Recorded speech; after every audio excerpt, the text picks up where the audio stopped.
अब जरा इतिहास पर नजर डालिए। वर्ष 1891 से पहले भारत में महिलाओं और पुरुषों के लिए शादी की कोई उम्र निर्धारित ही नहीं थी, यानी कोई कानून ही नहीं था। और इस वजह से उस जमाने में देश में बाल विवाह बहुत प्रचलित थे। पढ़े लिखे लोग भी बाल विवाह को बुरा नहीं मानते थे। एक बहुत अच्छा उदाहरण आपको देते हैं। वर्ष 1883 में जब भारत के पहले नोबेल पुरस्कार विजेता गुरुदेव रविंद्रनाथ टैगोर का विवाह मृणालिनी देवी से हुआ, तब टैगोर की उम्र 20 साल थी और उनकी पत्नी की उम्र सिर्फ 10 साल की थी। सोचिए, और रविंद्रनाथ टैगोर ने खुद बाल विवाह किया था। भारत में बाल विवाह रोकने के लिए ब्रिटिश सरकार पहली बार वर्ष 1891 में कानून लेकर आई थी और आज हमने उनकी शादी की तस्वीर आपके लिए निकाली है। देखिए आप।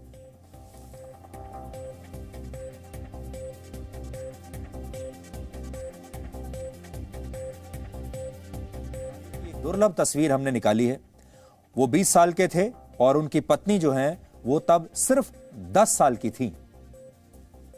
इस कानून के तहत यह निर्धारित किया गया कि अगर कोई व्यक्ति 12 साल या उससे कम उम्र की लड़की से शादी करता है तो उस पर रेप जैसे मामलों की कानूनी धारा लगाई जाएगी। ये जो ब्रिटिश शासन के में नया कानून लाया गया।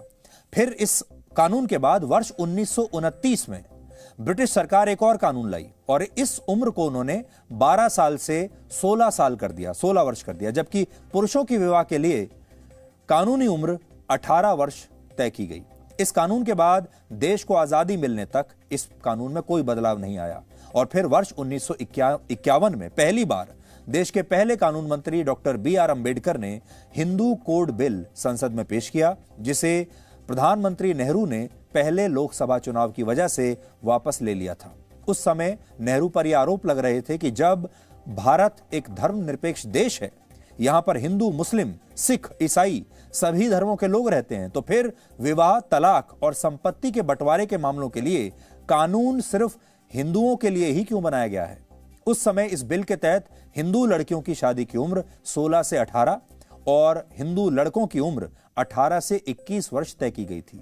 नेहरू उस समय तो चुनाव की वजह से कानून नहीं लाए, क्योंकि उन्हें लगा कि अगर ये कानून ले आए तो हिंदू नाराज हो जाएंगे और वो चुनाव हार जाएंगे। लेकिन सरकार बनने के बाद उन्होंने इस बिल को अलग अलग टुकड़ों में पास कराने का काम किया, जबकि मुस्लिम समुदाय के लिए कोई कानून कभी बना ही नहीं। उनके लिए मुस्लिम पर्सनल लॉ ही आज तक लागू रहा और ये अब भी लागू है।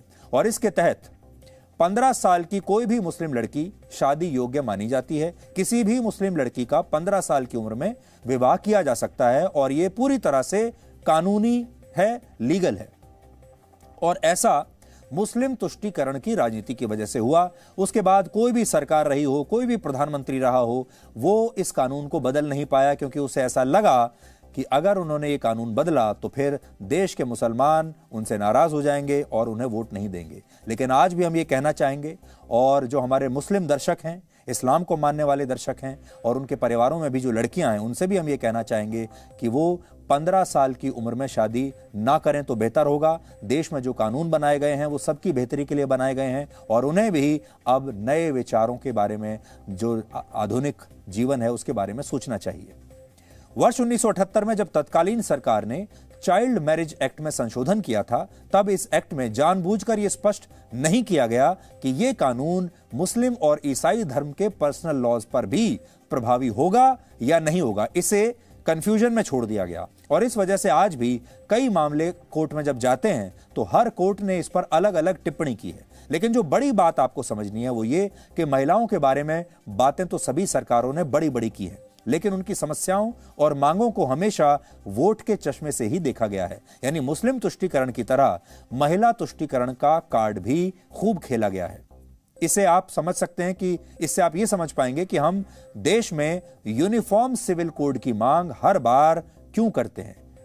क्यों हम हर बार कहते हैं कि देश के हर नागरिक पर, चाहे वो किसी भी धर्म का हो, देश की हर लड़की चाहे वो किसी भी धर्म की हो, सब पर एक कानून लागू होना चाहिए।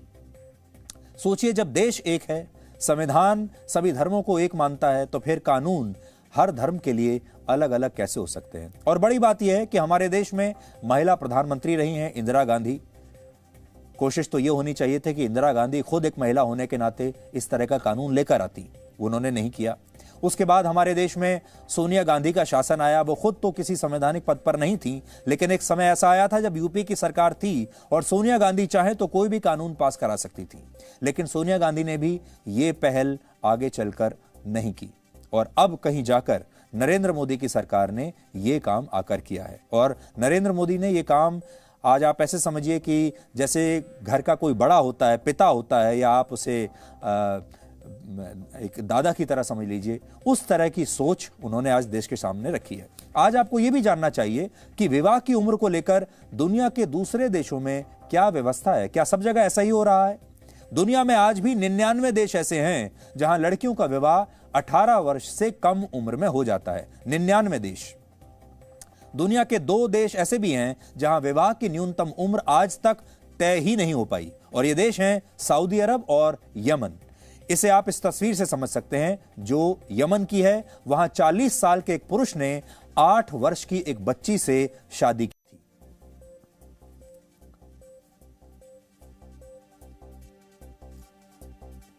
यह तस्वीर आप देखिए।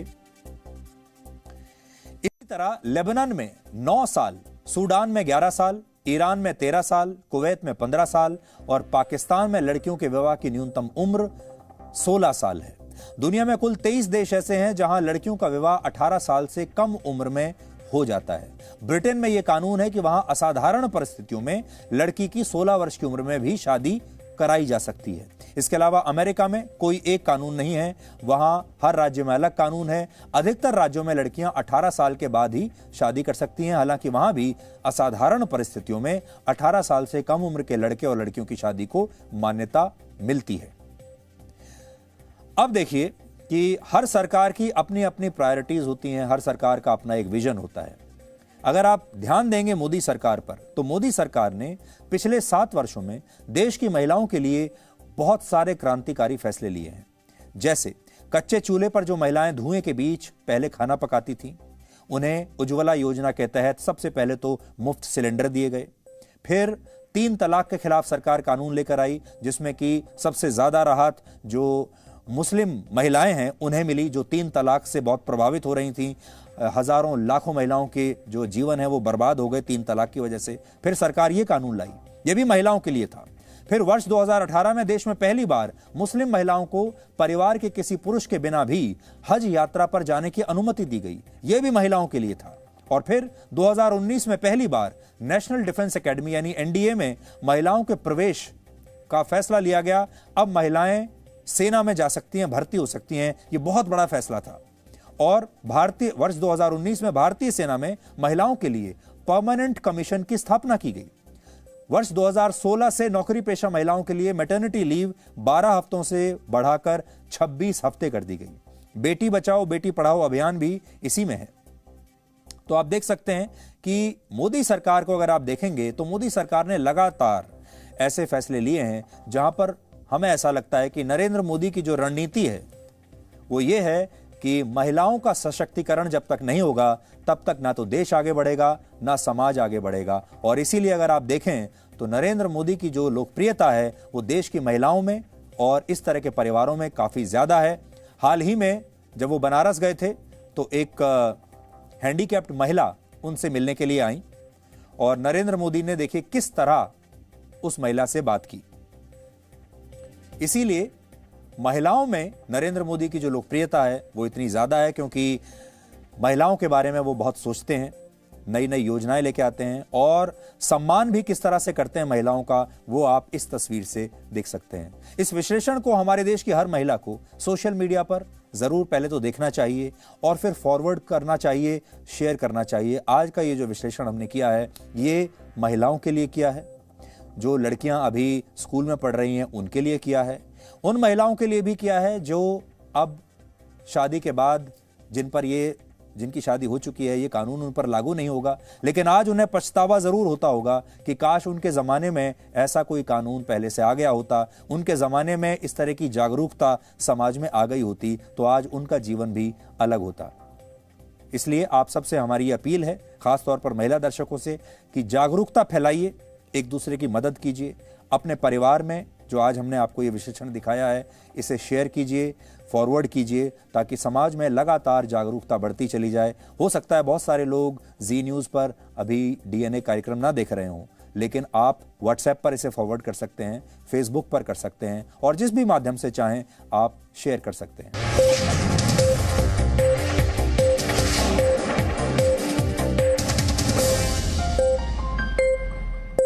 Presenting B News app, available on Google Play and App Store. Download it now.